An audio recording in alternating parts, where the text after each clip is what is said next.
ఇది మన base scanner right. ఈ బేస్ స్కానర్ మీద ఈవెంచువల్లీ మనం ఇంకా ఈ స్కానర్‌ని బెటర్ చేయడానికి ప్రయత్నిస్తూ ఉన్నాం. Okay. Hello folks. Welcome back to the third episode of the complete swing trading crash course. ఈ కంప్లీట్ స్వింగ్ ట్రేడింగ్ క్రాష్ కోర్స్‌లో మనం బేసిక్స్ నుంచి స్వింగ్ ట్రేడింగ్ ఎలా చేయాలో నేర్చుకుంటాం. మన ఫస్ట్ ఎపిసోడ్‌లో స్వింగ్ ట్రేడింగ్ అంటే ఏంటి? ఎలాంటి టైమ్ ఫ్రేమ్‌లో మనం స్వింగ్ ట్రేడింగ్ చేయాలి? స్వింగ్ ట్రేడింగ్ వెనకాతల లాజిక్ ఏంటి? అండ్ ఈ ఎంటైర్ సీరీస్‌లో మనం ఏం నేర్చుకోబోతున్నాం ఒక ఇంట్రడక్షన్ తీసుకున్నాం. సెకండ్ ఎపిసోడ్‌లో మనం ట్రెండ్ అంటే ఏంటి? ట్రెండ్ ఎలాగా చూడాలి? ఎలా ఐడెంటిఫై చేయాలి? దాని మీద ఒక మంచి ఇంట్రెస్టింగ్ సెటప్ నేర్చుకున్నాం. మీరు గనక ఒకవేళ చూడనట్టయితే ఖచ్చితంగా చూసేయండి. లింక్ కింద డిస్క్రిప్షన్‌లో ఉంది. ఇవాళ థర్డ్ ఎపిసోడ్‌లో మనం స్టాక్స్ అనేవి ఎలా స్క్రీన్ చేయాలో చూద్దాం. సో, మనం ఫస్ట్ ఎపిసోడ్‌లో అనుకున్నాం. మనం టెక్నో ఫండమెంటల్ అనాలిసిస్ వాడి మనం స్వింగ్ ట్రేడింగ్ అనేది నేర్చుకుందాం అని రైట్. సో, ఇవాళ మనం కోర్ ఫోకస్ అనేది ఫండమెంటల్లీ స్ట్రాంగ్ స్టాక్స్‌ని ఎలా సెలెక్ట్ చేయాలో మనం తెలుసుకుందాం. రైట్. సో, దీనికోసం మనం వెరీ బ్రీఫ్‌గా ఫండమెంటల్ అనాలిసిస్ ఎలా చేయాలో తెలుసుకుందాం. దాని తర్వాత స్కానర్ బిల్డ్ చేద్దాం. ఆ స్కానర్ బిల్డ్ చేసిన దాకా ఆ స్కానర్ బిల్డ్ చేసిన తర్వాత ఆ స్కానర్‌లో వచ్చిన స్టాక్స్‌ని మనం ఎలా ఐడెంటిఫై చేయాలి? ఎలాగా వాటి మీద ట్రేడ్ తీసుకోవాలి అనేది మనం చూద్దాం. సో, ఫస్ట్ ఎపిసోడ్‌లో స్వింగ్ అంటే ఏంటో తెలుసుకున్నాం. సెకండ్ ఎపిసోడ్‌లో ట్రెండ్ అంటే ఏంటో తెలుసుకున్నాం. ఈ ఎపిసోడ్‌లో మనం ఫండమెంటల్లీ స్ట్రాంగ్ స్టాక్స్‌ని ఎలా పిక్ చేయాలో తెలుసుకుంటాం. అండ్ మీరు గనక ఈ ఛానెల్ సబ్స్క్రైబ్ చేసుకున్నట్టయితే ఖచ్చితంగా సబ్స్క్రైబ్ చేసుకోండి. అండ్ ఆ బెల్ ఐకాన్ నొక్కండి. ఎందుకంటే ఇంకా రాబోయే వీడియోస్ చాలా చాలా ఇంట్రెస్టింగ్‌గా ఉంటాయి. అండ్ మీరు గనక బెల్ ఐకాన్ నొక్కినట్టయితే నేను అప్‌లోడ్ చేసిన ప్రతిసారి మీకు నోటిఫికేషన్ వస్తుంది. మీరు కంఫర్టబుల్‌గా వీడియో అనేది చూసేయొచ్చు. అండ్ లెర్నింగ్ అనేది ఇంప్రూవ్ చేసుకోవచ్చు. ట్రేడింగ్ మీద మీ అవగాహన అనేది ఇంప్రూవ్ చేసుకోవచ్చు. అలాగే ఈ ఛానెల్‌లో మనకు swing trading strategies, intraday scalping strategies గురించి మాట్లాడతాను. Deeper understanding of technical analysis గురించి మాట్లాడతాను. డీపర్ అండర్‌స్టాండింగ్ ఆఫ్ ఇండికేటర్స్ గురించి మాట్లాడతాను. దాని తర్వాత మల్టిపుల్ ఇంట్రెస్టింగ్ సెటప్స్ గురించి మాట్లాడతాను and so on and so fourth. మీరు గనక ట్రేడింగ్ మీద ఇంట్రెస్ట్ ఉంటే ఖచ్చితంగా ఈ ఛానెల్ సబ్స్క్రైబ్ చేసుకోండి. చాలా చాలా ఇంట్రెస్టింగ్ కాంటెంట్ ఉంది ఛానెల్‌లో. ఆల్సో మనకు టెలిగ్రామ్ ఛానెల్ ఉంది. ఈ టెలిగ్రామ్ ఛానెల్‌లో నేను డైలీ మార్కెట్ న్యూస్ పెడతాను. డైలీ ఇంట్రెస్టింగ్ స్టాక్స్ ఏవైతే మీరు చూడాలో అవి పెడతాను. మంచి నేను తీసుకోబోయే ట్రేడ్స్ వాటి వెనకాతలున్న సెటప్, వాటి వెనకాతలున్న logic, entry, exit, stop loss ఎక్కడ పెట్టుకోవాలో అనేవి చాలా డీటెయిల్‌గా చెప్తాను with technical concepts right. So, make sure that you join the Telegram channel. And ఇంకా లేట్ చేయకుండా let's just get started with the video. So, ఈ వీడియోలో మనం బేసిక్స్ ఆఫ్ ఫండమెంటల్ అనాలిసిస్ గురించి మాట్లాడుకుందాం. బేసిక్స్ ఎందుకంటానంటే చాలా చాలా వెరీ ఎంతవరకు అవసరమో అంతవరకు నేర్చుకుందాం ఫండమెంటల్ అనాలిసిస్. అండ్ ఈ ఫండమెంటల్ అనాలిసిస్ వాడి మన స్క్రీన్ డెవలప్ చేసుకుందాం రైట్. సో, జనరల్లీ మీరు చూసినట్టయితే స్టాక్ ప్రైస్ ఇంప్రూవ్ అవుతుందంటే దానికి అర్థం ఏంటి? ఆ స్టాక్ ప్రైస్ వెనకాతలున్న బిజినెస్ యొక్క ప్రాఫిటబిలిటీ ఇంక్రీజ్ అవుతుంది. అంతే కదా! ప్రాఫిట్స్ ఇంక్రీజ్ అవుతున్నాయంటే ఈవెన్చువల్లీ బిజినెస్ యొక్క వాల్యూ ఇంక్రీజ్ అవుతుంది. బిజినెస్ యొక్క వాల్యూ ఇంక్రీజ్ అవుతుందంటే కంపెనీ యొక్క వాల్యూ ఇంక్రీజ్ అవుతుంది. అండ్ కంపెనీ యొక్క వాల్యూ ఇంక్రీజ్ అయిందంటే ఆబ్వియస్‌లీ స్టాక్ ప్రైస్ అనేది ఇంక్రీజ్ అవుతుంది. రైట్? సో, ఒక కంపెనీ యొక్క బిజినెస్ ఎంత బాగా చేస్తుందో అనేది మనం ఫండమెంటల్ అనాలిసిస్ ద్వారా తెలుసుకుంటాం. అండ్ బేసికల్లీ మనం ఫండమెంటల్ అనాలిసిస్‌లో కొద్దిగా deep dive profit and loss statements మీద చేద్దాం. సో, మీరు ఏ కంపెనీ తీసుకున్నా సరే, ఆ కంపెనీ యొక్క షేర్ ప్రైస్ ఎందుకు ఇంక్రీజ్ అవుతుంది బేసికల్లీ? ఆ కంపెనీ యొక్క షేర్ ప్రైస్ ఇంక్రీజ్ అవ్వాలి అంటే, ఆ కంపెనీ యొక్క ప్రాఫిట్స్ ఇంక్రీజ్ అవ్వాలి. కంపెనీ యొక్క ప్రాఫిట్స్ ఇంక్రీజ్ అవ్వాలంటే 2 జరగాలి. ఒకటి ఆ కంపెనీ యొక్క రెవెన్యూ పెరగాలి ఆర్ కాస్ట్ అనేది తగ్గాలి. రైట్? ఈ రెండిట్లో ఏదోకటి జరగాలి. Right? So, profit and loss statement అనేది ఒక కంపెనీ ఒక నెలలో గాని, లేకపోతే ఒక సంవత్సరంలో గాని, లేకపోతే ఒక క్వార్టర్‌లో గాని ఎలా పెర్ఫార్మ్ చేసిందో అనేది ఒక చిన్న స్నాప్‌షాట్ ఇస్తుందనమాట. ఒక 1 year profit and loss statement తీసుకున్నామంటే దానికి అర్థం ఏంటంటే, ఈ 1 ఇయర్‌లో కంపెనీ అనేది ఇంత రెవెన్యూ చేసింది. అంటే ఇంత బిజినెస్ చేసింది.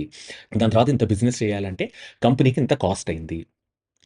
అండ్ ఇంత బిజినెస్ చేయడానికి ఇంత కాస్ట్ అయింది కాబట్టి, ఈ 2 సబ్ట్రాక్ట్ చేసి కింద ప్రాఫిట్ ఎంతొచ్చింది అనేది entire agenda of profit and loss statement right. So, అన్నిటికంటే మోస్ట్ ఇంపార్టెంట్ ఏంటి కంపెనీది ప్రాఫిట్స్ రావాలంటే ఫస్ట్ ఏం రావాలి? దానికి బిజినెస్ రావాలి. రైట్. సో, బిజినెస్ అనేది మనం రెవెన్యూ ద్వారా తెలుసుకుంటాం. Right. First important point is revenue. ఈ రెవెన్యూ అనేది ఓ కంపెనీ కోర్ ఆపరేషన్స్ ద్వారా దానికొచ్చిన డబ్బులు. Right. Which is the total income coming from it's operations. దాని తర్వాత కాస్ట్. ఈ కాస్ట్ అనేది ఆ బిజినెస్ రన్ చేయడానికి రైట్. ఆ బిజినెస్ రన్ చేయడానికి ఎంతైతే కాస్ట్ అవుతుందో, ఎంతైతే ఖర్చవుతుందో అది కాస్ట్. సో, ఈ కాస్ట్ మల్టిపుల్ ఉంటాయన్నమాట. ఒకటేమో cost of goods sold. Cost of goods sold అంటే ఫర్ ఎగ్జాంపుల్ ఏదైనా మ్యానుఫ్యాక్చరింగ్ కంపెనీ ఉందనుకోండి. ఆ మ్యానుఫ్యాక్చరింగ్ కంపెనీలో ఒక ప్రొడక్ట్ మ్యానుఫ్యాక్చర్ చేయాలంటే రా మెటీరియల్స్ కావాలి కదా! రైట్. ఆ రా మెటీరియల్స్ యొక్క cost is cost of goods sold. Right. అదొక కాస్ట్. దాని తర్వాత పీపుల్ ఉంటారు. పీపుల్ అంటే ఎంప్లాయీస్, ఆ కంపెనీలో వర్కర్స్ అవన్నీ పీపుల్. అదంతా పీపుల్ కాస్ట్. దాని తర్వాత మీకు మార్కెటింగ్ కాస్ట్ ఉంటది. మార్కెటింగ్ కాస్ట్ అంటే ఒక కంపెనీ దాని గూడ్స్ ఆర్ సర్వీసెస్ అమ్మాలంటే కొద్దిగా ఖర్చు పెడుతుంది. యాడ్స్ అవ్వనివ్వండి, లేకపోతే సేల్స్ కాల్స్ అవ్వనివ్వండి, లేకపోతే డిజిటల్ మార్కెటింగ్ అవ్వనివ్వండి, లేకపోతే హోర్డింగ్స్ అవ్వనివ్వండి. ఇవన్నీ మార్కెటింగ్ కాస్ట్ రైట్. దాని తర్వాత జనరల్ ఎక్స్‌పెన్సెస్ ఉంటాయి. అంటే రెంట్ కట్టుకోవడాలు గానీ, ఎలక్ట్రిసిటీ కట్టుకోవడాలు గానీ, ఇవన్నీ జనరల్ ఎక్స్‌పెన్సెస్ ఎట్సెట్రా, ఎట్సెట్రా అనేవి డిఫరెంట్ టైప్స్ ఆఫ్ కాస్ట్స్ అనమాట. సో, ఈ కాస్ట్స్ అన్నిటిని ఆపరేటింగ్ ఎక్స్‌పెన్సెస్ అంటారు. సో, ఎప్పుడైతే రెవెన్యూలోంచి ఆపరేటింగ్ కాస్ట్ అన్ని తీసేస్తామో దాన్ని మనం ఆపరేటింగ్ ప్రాఫిట్ అంటాం. రైట్. ఈ ఆపరేటింగ్ ప్రాఫిట్‌ని ఎబిటా అని గూడా అంటాం. సో, మనంత డీటెయిల్‌గా ప్రాఫిట్ అండ్ లాస్ గురించి మాట్లాడుకోవట్లేదు కాబట్టి ఎబిటా గురించి చాలా డీప్‌గా వెళ్ళను నేను. So, for us operating profit is what is important right. So, మనం ఈ వీడియోలో సింపుల్‌గా పెట్టుకోవడానికి ఎబిటా అండ్ ఆపరేటింగ్ ప్రాఫిట్ అనేది మోర్ ఆర్ లెస్ ఈక్వల్‌గా వాడతాం. For now will keep it that simple. Generally EBITA వాడతారు.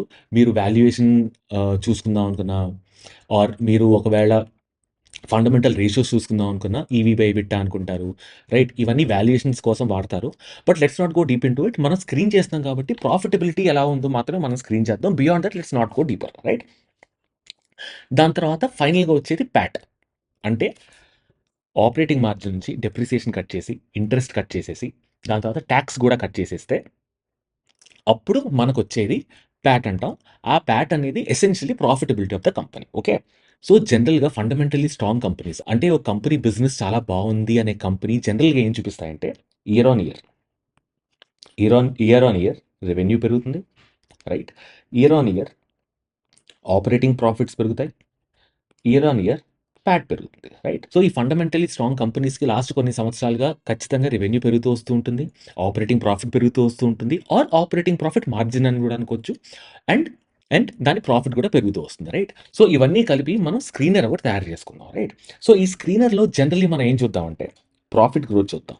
మనం అనుకున్నాం గదా! ఫండమెంటల్ స్టాక్ కంపెనీస్‌కి ఏమవుతుంది? ప్రాఫిట్ పెరుగుతుంది. దాని తర్వాత రెవెన్యూ పెరుగుతుంది. మార్జిన్స్ పెరుగుతాయి. అలాగే దానికున్న క్యాపిటల్ అంటే ఓ కంపెనీ ఎక్స్‌పాండ్ అవ్వడానికి తీసుకునే పెట్టుబడిని చాలా బాగా యూజ్ చేస్తుంది అని అర్థం. రైట్. దాని తర్వాత డీసెంట్‌లీ బిగ్ కంపెనీ. ఒక మంచి పెద్ద కంపెనీ. సో థట్ మనకి రిస్క్ ఏముండదు. చిన్న కంపెనీస్ ఉంటే మనకి రిస్క్ ఉండొచ్చు కాబట్టి ఒక సఫిషియెంట్‌లీ బిగ్ కంపెనీని మనం సెలెక్ట్ చేసుకుంటాం. రైట్. సో మనం ఇవన్నీ కలిపి ఒక స్కానర్ బిల్డ్ చేద్దాం. ఈ స్కానర్ బిల్డ్ చేసినప్పుడు మనం కొన్ని అసంప్షన్స్ తీసుకుంటాం. ఆ అసంప్షన్స్ అనేవి ఇన్ టర్మ్స్ ఆఫ్ పర్సెంటేజ్ గాని, ఇన్ టర్మ్స్ ఆఫ్ గ్రోత్ గాని ఉంటాయి. అది కాస్త డబుల్ క్లిక్ చేసి మనం అర్థం చేసుకుందాం ఏంటో. సో, మనం ఏమంటామంటే, లాస్ట్ 3 ఏళ్లుగా యావరేజ్ రిటర్న్ ఆన్ ఈక్విటీ 15% కంటే ఎక్కువ ఉండాలి. అంటే రూ. 100 పెట్టుబడి పెడితే రైట్. రూ. 100 పెట్టుబడి పెడితే అది కనీసం 15% రిటర్న్ ఇవ్వాలి ఆ కంపెనీ ద్వారా. దాని తర్వాత average return on capital employed. అంటే అప్పు ప్లస్ పెట్టుబడి 2 కలిపి ఎంతైతే ఇన్వెస్ట్‌మెంట్ చేశారో దాని మీద రిటర్న్ 15% కంటే ఎక్కువ ఉండాలి. సో, లాస్ట్ 3 సంవత్సరాలుగా ప్రాఫిట్ అనేది 20% కింద గ్రో అవ్వాలి. లాస్ట్ ఇయర్ ఆపరేటింగ్ మార్జిన్ కన్నా ఈ సంవత్సరం ఆపరేటింగ్ మార్జిన్ ఎక్కువుండాలి. లాస్ట్ 3 సంవత్సరాలుగా సేల్స్ అనేవి అట్‌లీస్ట్ 15% పెరగాలి. అండ్ లాస్ట్ ఇయర్ సేల్స్ అనేది ఖచ్చితంగా 15% పెరగాలి. అండ్ మార్కెట్ క్యాప్ అనేది 1000 క్రోర్స్ పైన ఉండాలి. రైట్. ఇవి బేసిక్ నంబర్స్ వాడి మనం ఒక స్కానర్ క్రియేట్ చేసుకుందాం. ఈ స్కానర్ క్రియేట్ చేసుకొని, ఈ స్కానర్‌లో వచ్చిన రిజల్ట్స్ మీద మనం టెక్నికల్ అనాలిసిస్ వాడి we will see which stocks to go ahead and pick. Right. నేను ఆల్రెడీ స్కానర్ బిల్డ్ చేశాను. ఆ స్కానర్ యొక్క లింక్ నేను డిస్క్రిప్షన్‌లో ఇస్తాను. మీరు డిస్క్రిప్షన్‌లో ఆ స్కానర్ లింక్ క్లిక్ చేసి మీకు కావాల్సిన చేంజెస్ మీరు చేసుకోవచ్చు. రైట్. సో, ఈ స్కానర్ ఎలా ఉంటుందంటే so, average return on equity last 3 ఇయర్స్‌కి 15% కంటే ఎక్కువ ఉండాలి. Average return on capital employed last 3 ఇయర్స్‌గా 15% కంటే ఎక్కువ ఉండాలి.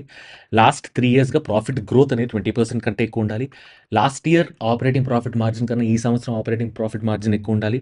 లాస్ట్ 3 ఇయర్స్‌గా సేల్స్ గ్రోత్ 15% కంటే ఎక్కువ ఉండాలి. లాస్ట్ ఇయర్ సేల్స్ గ్రోత్ కూడా 15% కంటే ఎక్కువ ఉండాలి. మార్కెట్ క్యాపిటలైజేషన్ అనేది 1000 క్రోర్స్ కంటే ఎక్కువ ఉండాలి. రైట్. ఇది మన బేస్ స్కానర్. రైట్. ఈ బేస్ స్కానర్ మీద ఈవెంచువల్లీ మనం ఇంకా ఈ స్కానర్‌ని బెటర్ చేయడానికి ప్రయత్నిస్తూ ఉందాం. ఓకే. ఇప్పుడు ఏం చేస్తామంటే ఈ క్వెరీని రన్ చేద్దాం. సో, ఒక 70 స్టాక్స్ వచ్చాయి మీకు. రైట్. సో, ఈ 70 స్టాక్స్‌లో will go into your watch list. Okay. So, watch లిస్ట్‌లోకి వెళ్ళిపోయిన తర్వాత మనం ఏం చేద్దాం అంటే ఒక్కొక్క స్టాక్ చూసి దీన్ని ఎలా అనలైజ్ చేయాలో చూద్దాం. ఆల్ ది స్టాక్స్ ఇక్కడ నేను చూపించినవి కేవలం ఎడ్యుకేషన్ పర్పసెస్ మాత్రమే. ఈ రికమెండేషన్ ఏమాత్రం కాదు.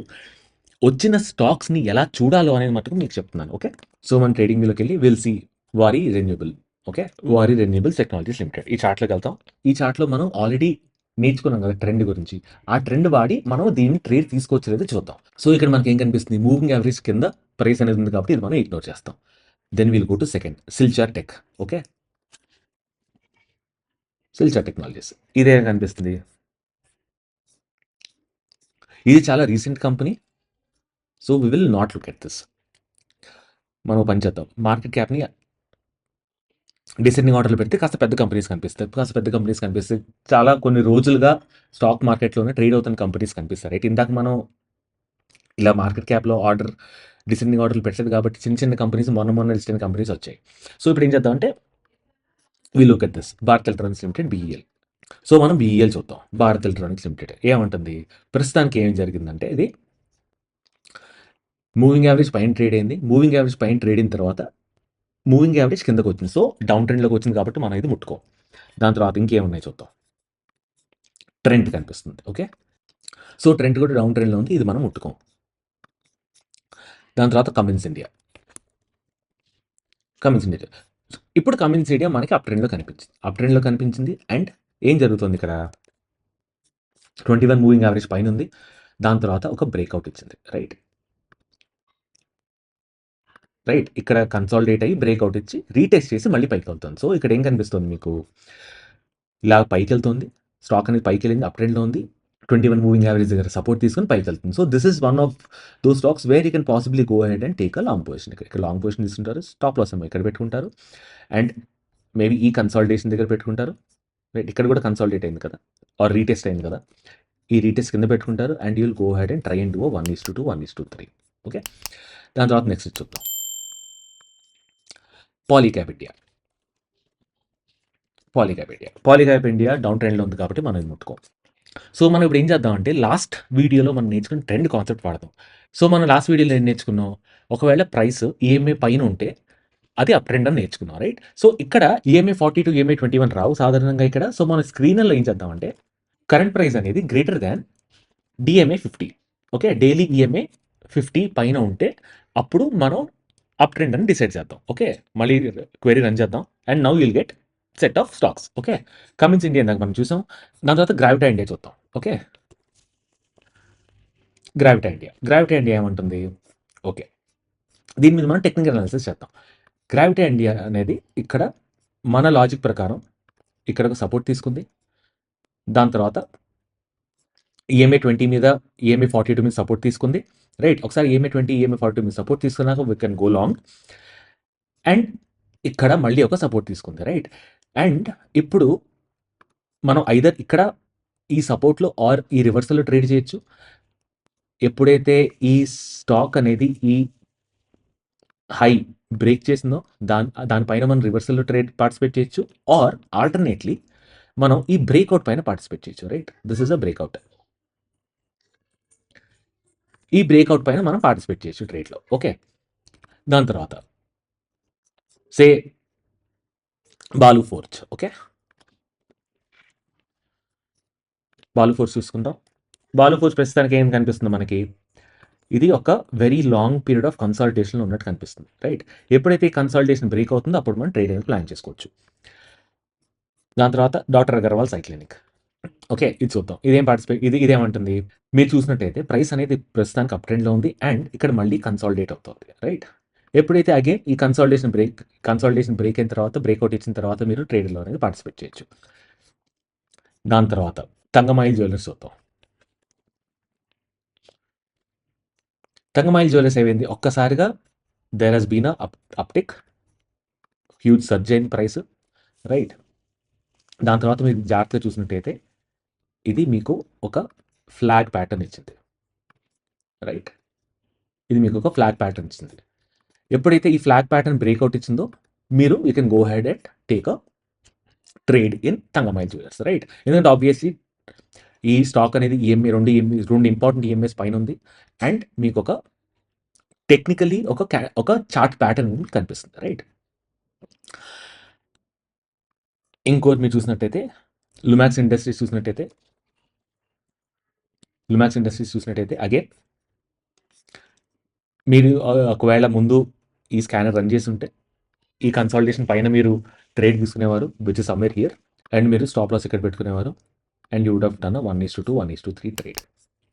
రైట్, ఇది ఇక్కడ కన్సల్టేషన్ బ్రేక్అవుట్ ఇచ్చింది. దాని తర్వాత మీరు జాగ్రత్తగా చూసినట్టయితే ఇక్కడ సపోర్ట్ తీసుకుంది, 21 EMA సపోర్ట్ తీసుకుంది. 21 ఈఎంఏ సపోర్ట్ తీసుకొని ఇక్కడ మీకు ఇంకో కన్సల్టేషన్ ఫార్మ్ చేసింది. ఈ కన్సల్టేషన్ బ్రేక్అవుట్ మీద కూడా మీరు గో అహెడ్ మీ ట్రేడ్ అనేది తీసుకోవచ్చు. But make sure that stop loss are very well defined. So in essence మీరు ఇలాగా ఒక ఫండమెంటల్ స్కానర్ వాడి ఒక వాచ్ లిస్ట్ తయారు చేసుకోవచ్చు. ఒకసారి ఈ వాచ్ లిస్ట్ తయారు చేసుకున్నాక ఒక టెక్నికల్ ప్యాటర్న్ పైన మీరు ట్రేడ్ అనేది తీసుకోవడానికి ప్రయత్నించవచ్చు. ట్రేడ్ అనేది ప్లాన్ చేసుకోవచ్చు, right? Further more in subsequent videos మనం ట్రేడ్ ఎలా ప్లాన్ చేయాలి, బ్రేక్అవుట్స్ ఎలా ట్రేడ్ చేయాలి, రివర్సల్స్ ఎలా ట్రేడ్ చేయాలి, దాని తర్వాత స్టాప్ లాస్ ఎలా పెట్టుకోవాలి, పొజిషన్ సైజింగ్ ఎలా చేసుకోవాలి, రిస్క్ మేనేజ్మెంట్ ఎలా చేసుకోవాలి అని చాలా డీటెయిల్డ్గా మాట్లాడుకుందాం. మీరు ఇవంతా తెలుసుకోకుండా ట్రేడ్ తీసుకుంటే మటుకు చాలా రిస్కీ ప్రపోజిషన్ అవుతుంది. Make sure that you watch the entire series before taking a trade and proper setups మనం జాగ్రత్తగా చూసి మరీ ఆలోచించి ట్రేడ్ అనేది ప్లాన్ చేసుకోవాలి. అండ్ మీరు ఇలా ర్యాండమ్గా ట్రేడ్స్ తీసుకుంటే మటుకు చాలా చాలా రిస్కీ ప్రపోజిషన్ అది, రైట్? సో ఇన్ ఎసెన్స్ ఇలాగ మీరు ఫండమెంటల్లీ స్ట్రాంగ్ స్టాక్స్ని ఇలా స్కాన్ చేసుకోవచ్చు. ఈ స్కాన్ చేసి వచ్చిన స్టాక్స్ మీద మీరు ట్రేడ్ అనేది ప్లాన్ చేసుకోవచ్చు, రైట్? అండ్ సబ్సిక్వెంట్ వీడియోస్లో మనం చాలా డీటెయిల్డ్గా స్వింగ్ ట్రేడింగ్ గురించి చాలా ఇంట్రెస్టింగ్గా చాలా డీపర్ అనాలిసిస్ చేద్దాం. చాలా ఇంట్రెస్టింగ్ కాన్సెప్ట్స్ కూడా నేర్చుకుందాం. సో మేక్ షూర్ దాట్ మీరు ఈ ఛానల్ సబ్స్క్రైబ్ చేసే బెల్ ఐకాన్ నొక్కండి. మీరు కనుక ఈ వీడియో నచ్చినట్టయితే లైక్ చేయండి. And if you feel that ఈ వీడియో ఎవరికైనా అవసరం పడుతుందంటే వాళ్ళకి షేర్ చేయండి. So that's all for the video folks. See ya, bye.